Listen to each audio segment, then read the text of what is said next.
वो, और इसके वजह से हमारा गड्ढा बच जाता है।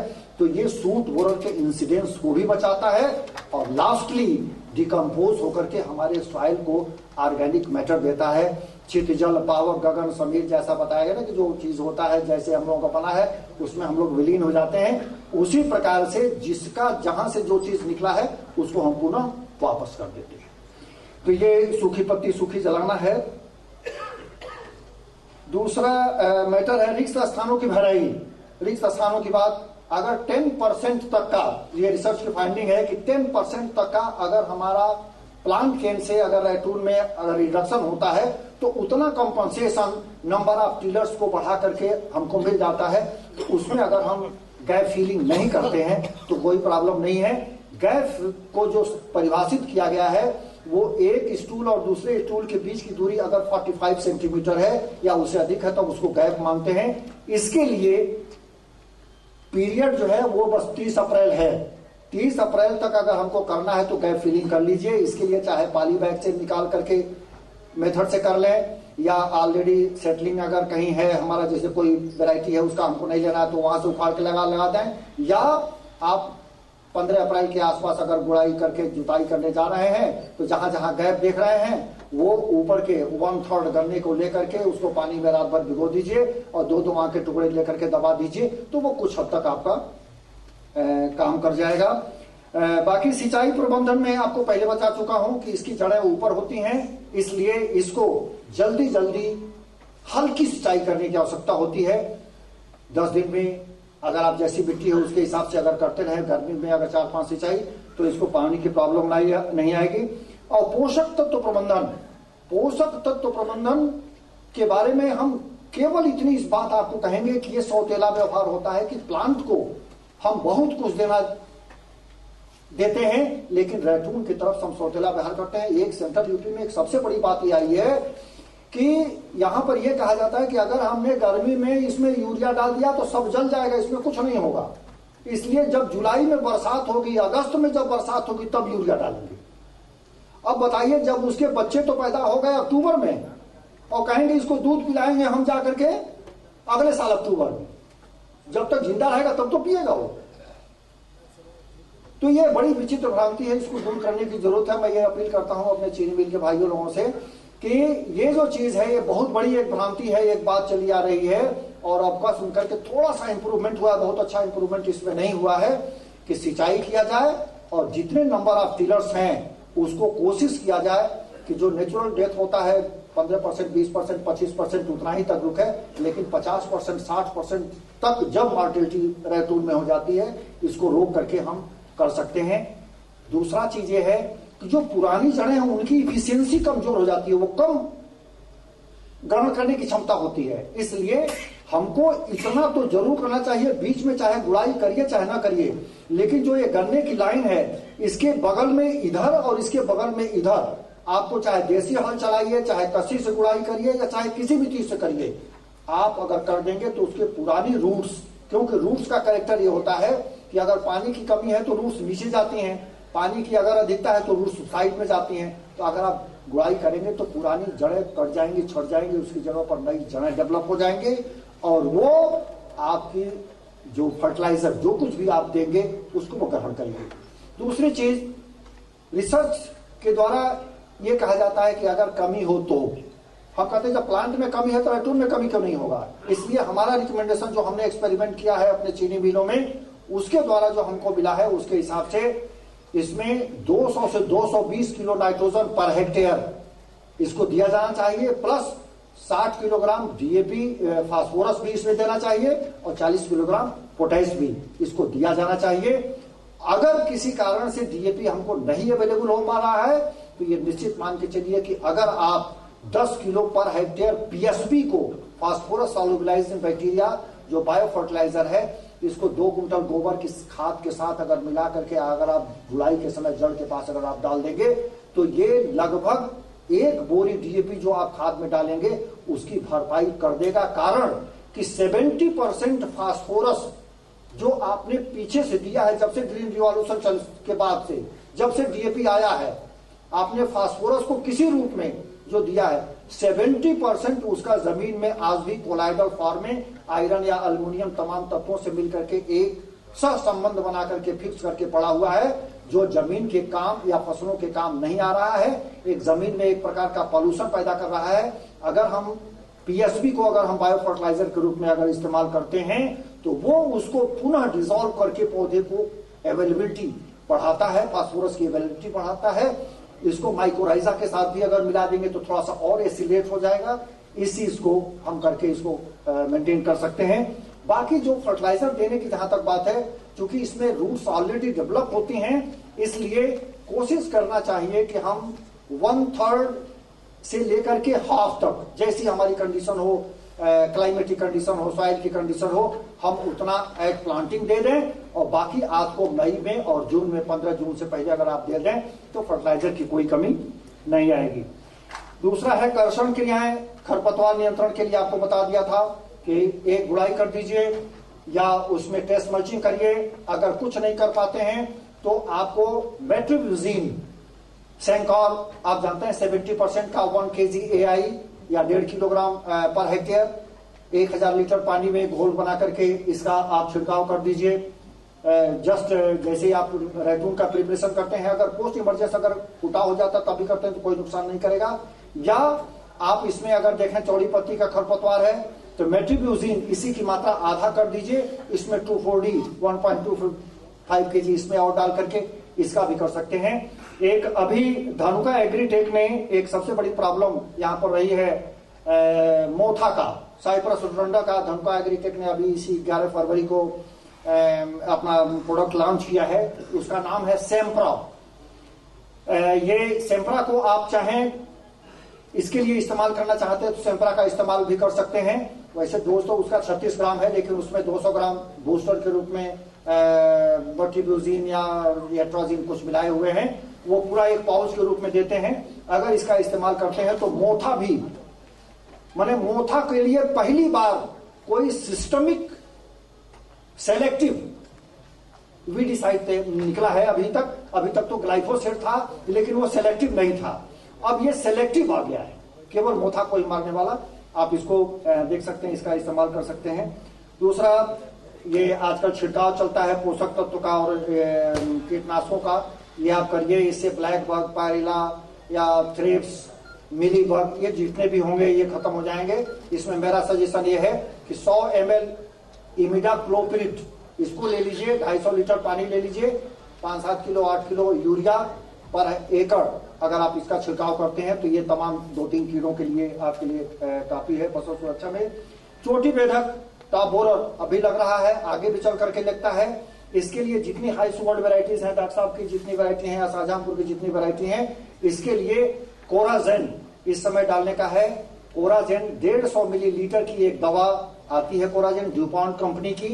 इसको 400 लीटर पानी में या पीठ पर लादने वाली टंकी है, 27 टंकी पानी में उसको घोल दीजिए। घोल बनाने के लिए तरीका हम इतना बता दें, कभी भी पानी में दवा नहीं डालना चाहिए, दवा में पानी डालिए, अच्छी प्रकार से घुल जाता है और उसके बाद से इसका आप छिड़काव करते हैं। इसका छिड़काव नहीं किया जाता है, इसकी ड्रेंचिंग की जाती है, नाजिल खोल करके लाइन में डाल करके उसके बाद तुरंत सिंचाई कर दीजिए।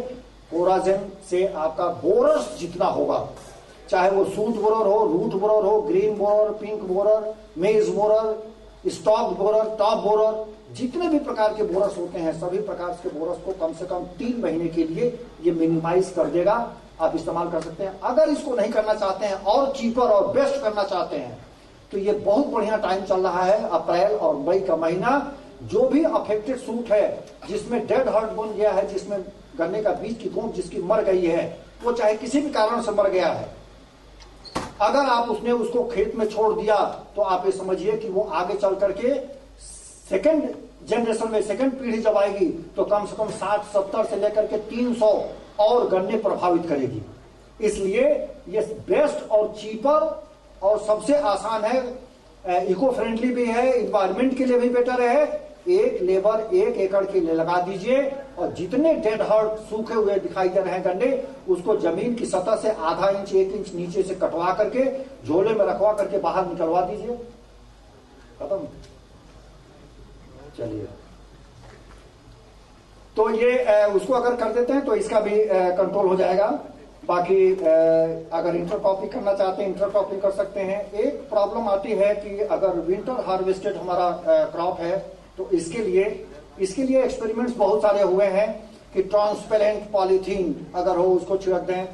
ये रिसर्च की बात है, फील्ड लेवल पर कितना ट्रांसपेरेंट कोई आदमी डाल सकता है, आप सोच सकते हैं इस चीज को। लेकिन दूसरा चीज ये है कि इसमें सिंचाई कर दें, गुड़ाई करें। दूसरा इसमें कुछ केमिकल्स भी निकाले गए हैं। इथेनॉल एक रसायन है, इसका 500 ppm का जिब्रेलिक एसिड है, इसका 100 ppm है। साइकोसेल है 200 ppm का, इसका भी कर सकते हैं। एक दूसरा अल्टरनेटिव है कि अगर गन्ने के साथ आलू, लहसुन, प्याज उस वक्त दिसंबर जनवरी में अगर हम इंटरक्रॉप कर दें तो हम पाला के, फ्रॉस्ट के बचाव से बहुत अच्छी तरह से बचा सकते हैं। और इससे भी बड़ा है, वो संजोग से वो साइंटिस्ट हमारे बीच में बैठे हुए हैं, डॉक्टर सुभाष सिंह है यहाँ पर, जिन्होंने इसको एक्सपेरिमेंट किया था। मेरे सामने की बात है, मैं भी था तब उस वक्त। तो हाँ, कि दिसंबर और जनवरी के महीने में उन्होंने फ्रेश प्रेसमड जो निकलता है खेत से, जो ताजा प्रेसमड आता है, गन्ने में सिंचाई। अच्छा, ये मैडम भी है भाई, डॉक्टर सुभाष सिंह, इसलिए ये भी जूनियर है।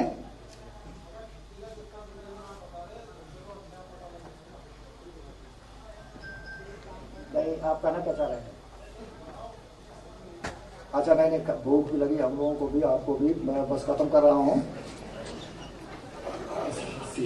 सीधे बोलते तो कोई चले। खैर, तो ये जो मैं आपको कम तापक्रम वाला बता रहा था कि उसमें उन्होंने फ्रेश प्रेसमड को गन्ने की लाइनों के बगल में डाल करके, सिंचाई करने के बाद लाइनों में डाल करके उसकी गुड़ाई करवा दिया था और उसमें फुटाव बहुत अच्छे किस्म का हो गया। सेम्परा 36 ग्राम डोज है उनका, लेकिन एकड़ की यूपी और सेंट्रल यूपी में वेस्ट से रिपोर्ट आ रही है थोड़ा कम है। इसको कंट्रोल 2 नेचुरल पैरासाइट करते हैं। एक पैरासाइट होता है टेट्रास्टिकस पायरेली, और भी है, काइलोन्यूरस है, उनसिल्टस है, लेकिन उनके अभी आने का टाइम नहीं है। वो जब 70-80% ह्यूमिडिटी होती है तब आते हैं। वो अभी किसी भी एक मास में नहीं दिखाई दे रहे हैं, जो पॉपुलेशन को 80% मिनिमाइज कर देते हैं। कंट्रोल करने के लिए जो इप्रीकेनिया है उसकी संख्या तो है, अभी जो बारिश हुई है इसकी वजह से थोड़ा बढ़ा तो है, लेकिन ये उस लेवल तक अभी नहीं पहुंचा है जिसकी वजह से हम ये कह सके कि ये पाइरिला को 15 दिन में 20 दिन में कंट्रोल कर लेगा। इसलिए आप सबसे अनुरोध है कि क्लोरपाइरिफॉस है, ये इसका आप कर सकते हैं। 400 ml पर है एकड़ की मात्रा इसका डोज है, या इमिडाक्लोप्रिड 100 ml लेकर के डाल सकते हैं, या आप एक प्रोफिनोफॉस 40% का है, उसके साथ साइपर है 4% का, आप इसको लेकर के कर सकते हैं। तो ये कुछ दवाएं हैं, इसका इस्तेमाल अगर आप कर देते हैं तो निश्चित रूप से आपको मदद मिल सकती है। और मुझे ये आपका इशारा बहुत काफी था कि इतना डिटेल में नहीं चाहिए, और फिर कभी अवसर मिलेगा तो आपके सामने इस चीज को आगे और भी चर्चाएं होंगी। टॉपिक चूंकि इतना 3 टॉपिक था, लंबा था, तो बातें जो करनी थी या हमने आपसे, और निश्चित रूप से आप सब लोगों ने धन्यवाद शांति से सुना। धन्यवाद आप सबको। अगर किसी को कोई क्वेश्चन पूछना हो तो इसके बाद से अगर कोई बात आती है तो चाहे तो आप क्वेश्चन पूछ सकते हैं।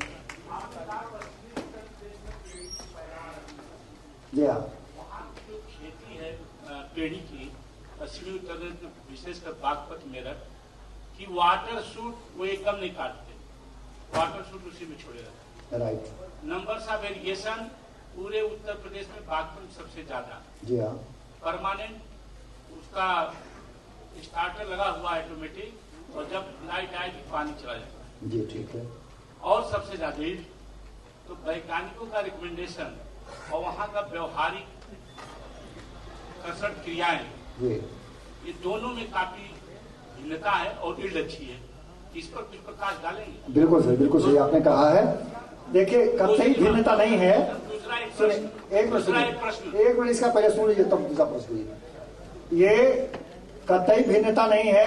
वैज्ञानिक संस्कृति भी यही है कि अगर हम 15 मार्च तक प्लांट केन की हार्वेस्टिंग करते हैं तो चाहे वो वाटर सूट हो या लेट सूट निकला हुआ और लेट टिलर हो या वाटर सूट हो, ये पूरी तरह से सब काट देना चाहिए।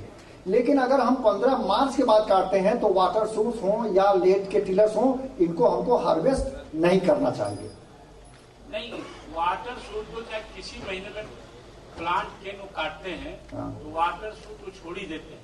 देखिए आज ही एक चीज बता दूं आपको, वहां पर बागपत डिस्ट्रिक्ट, मेरठ डिस्ट्रिक्ट में प्लांट केन काटते नहीं है, तोड़ते हैं। राइट, इसीलिए तोड़ते हैं कि वाटर सूट खराब नुकसान न होने पाए।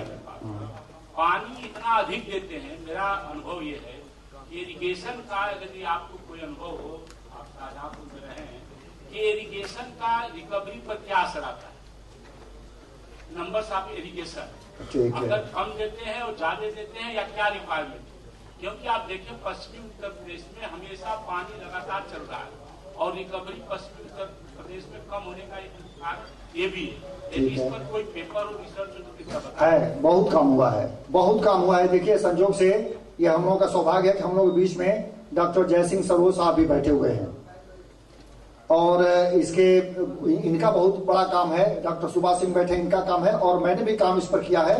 एक फेजिक मॉइस्चर स्ट्रेस की बात आती है कि अगर हम फॉर्मेटिव फेज में, गन्ने के फेज को अगर हम 3 भागों में बांट दीजिए। फॉर्मेटिव फेज का मतलब गन्ना बोने के बाद से लेकर के उसमें जब तक टीलर बनता है जून तक, इस अवस्था में अगर उसमें वाटर स्ट्रेस होता है या पानी की कमी होती है या पानी की अधिकता अगर होती है तो उससे यील्ड और रिकवरी दोनों पर प्रभाव पड़ता है।